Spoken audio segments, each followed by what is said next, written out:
الجزائر تخسر ضابطا عسكريا بارزا في الصحراء المغربية في هجوم جوي مغربي كاسح قرب الحدود الموريتانية. كان يتواجد مع مرتزقة البوليساريو للقيام بعمليات استخباراتية نواحي المنطقة العازلة، والإعلام الجزائري يمارس سياسة التعتيم عن الخبر خوفا من الفضيحة أمام مجلس الأمن الدولي، خاصة وأنه إذا اعترفت الجزائر بهلاك ضابط عسكري لها في الصحراء المغربية فذلك يعني أو سيؤكد للعالم أن الجزائر طرف رئيسي، وأنها بذلك تعلن الحرب على المغرب، ما سيجعلها منبوذة في الأمم المتحدة ومدانة، ويعطي ذلك الشرعية الكاملة للمغرب للقيام بهجمات مباشرة على البوليساريو داخل التراب الجزائري. وفي تفاصيل هذا الخبر، أعلنت مصادر إعلامية مغربية متفرقة إلكترونية صبيحة اليوم الأحد أن طائرة مسيرة حربية مغربية قامت بقصف عناصر انفصالية جدد، ما تسبب في هلاك ضابط جزائري عسكري كانوا ضمن ميليشيات البوليساريو. وأفادت مصادر إعلامية مغربية أن هجوما كاسحا للجيش المغربي عن طريق طائرة بدون طيار أودى صبيحة اليوم الأحد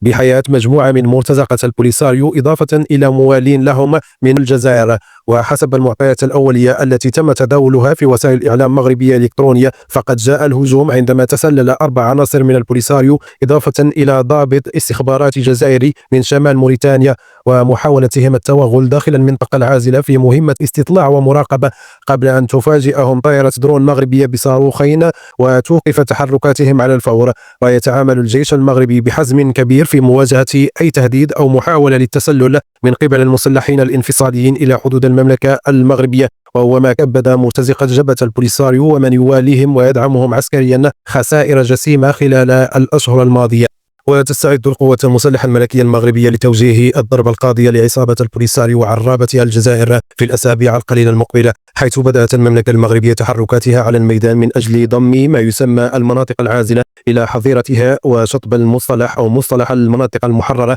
من النزاع المفتعل الذي دام أزيد من 50 سنة. ويرى المراقبون أن إقدام المغرب على هذه الخطوة سيشكل صفعة قوية للمرتزقة وداعميها، وسيقرب المملكة المغربية من حسم الصراع لصالحه على الميدان. ومن جهتها، أكدت مجلة وطنية متخصصة في الشؤون العسكرية أنه بتعليمات ملكية سامية فقد توغلت دبابات مغربية بالمنطقة العازلة. وقال ذات المصدر أن صاحب الجلالة الملك محمد السادس أيده الله ونصر، القائد الأعلى للقوات المسلحة الملكية ورئيس الأركان الحربية العامة، قد أمر سابقا رتلا من دبابات الجيش المغربي بقطاع أغوينيت بالتقدم داخل المناطق العازلة. وأوضحت المجلة المتخصصة في الشؤون العسكرية أن دبابات القوات المسلحة الملكية ستتوغل داخل المناطق العازلة وستصل إلى النقطة الصفر مع الحدود الموريتانية قبل أن تعود لقواعدها. واعتبرت الجبهة المتخصصة أن ما قامت به الدبابات المغربية بأوامر ملكية سيكون تمهيدا لضم جميع المناطق العازلة لحوزة التراب المغربي.